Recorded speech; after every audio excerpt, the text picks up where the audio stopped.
The Etruscan civilization was one of the first great cultures of the Italian peninsula.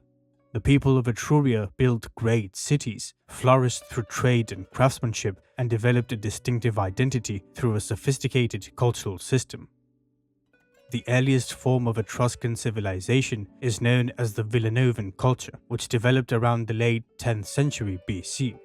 During this period, people gradually abandoned the scattered Bronze Age villages and gathered into a smaller number of larger settlements that were strategically located and easily defensible. Iron tools and new farming techniques resulted in a significant increase in agricultural production. The Villanovan people lived in huts made of wattle and daub walls and thatched roofs. Outside every major settlement was an necropolis where cremation was the dominant burial practice. Biconical urns were often accompanied by jewelry, weapons, and armor. At around 750 BC, the Villanovan period came to an end and the Etruscan proper period began.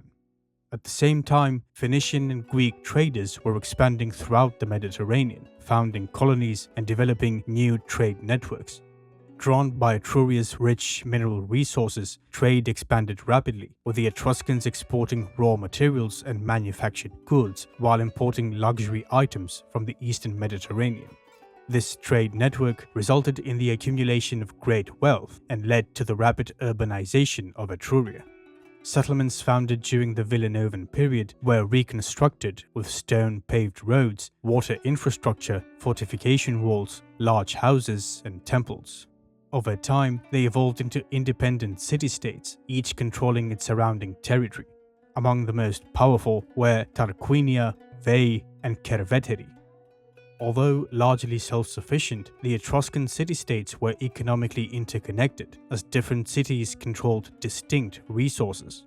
Some dominated fertile agricultural plains, others regions rich in metal resources, and still others coastal areas with access to maritime trade.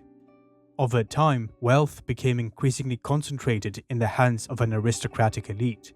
In the early period, most cities appeared to have been ruled by kings, supported by powerful families and clans that held political and religious authority. By the 5th century BC, oligarchic systems of government had become more common. Around the 7th century, an alliance of the 12 most powerful Etruscan cities was formed. According to Roman historians, representatives from each city met annually at the sanctuary of Fanum Voltumnae. This league appears to have served primarily religious and cultural purposes, reflecting the independent nature of the Etruscan city-states. During this era, the Etruscans underwent a phase of cultural transformation.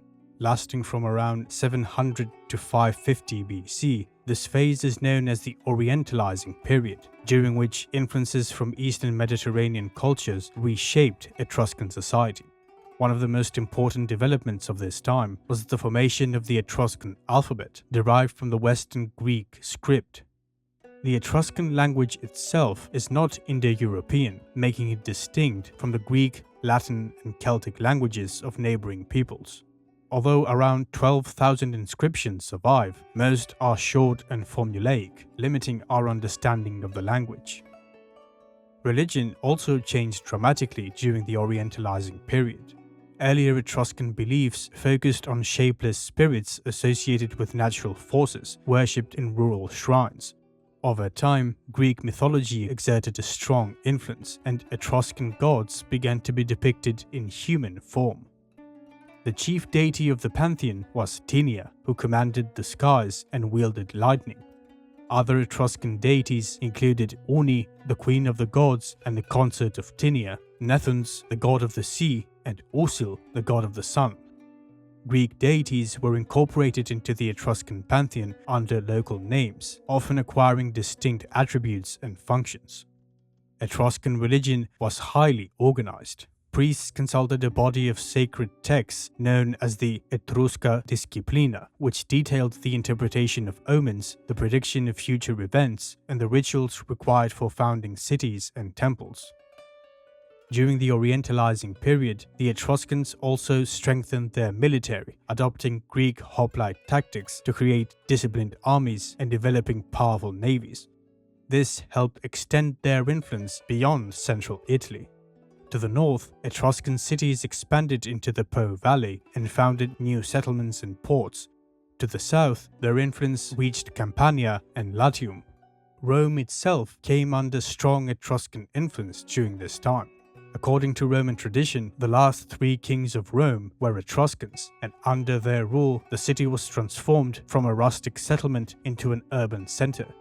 Drainage projects, road construction, and monumental architecture laid the foundations for Rome's future growth.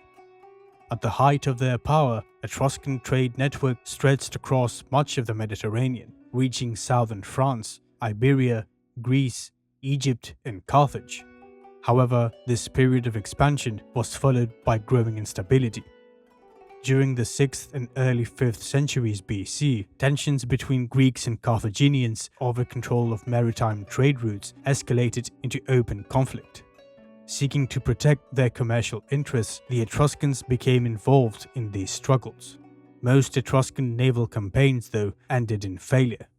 Greek forces, led by the city-state of Syracuse, launched a series of raids against the Etruscan coastline, destroying many ports and cutting off access to key sea routes.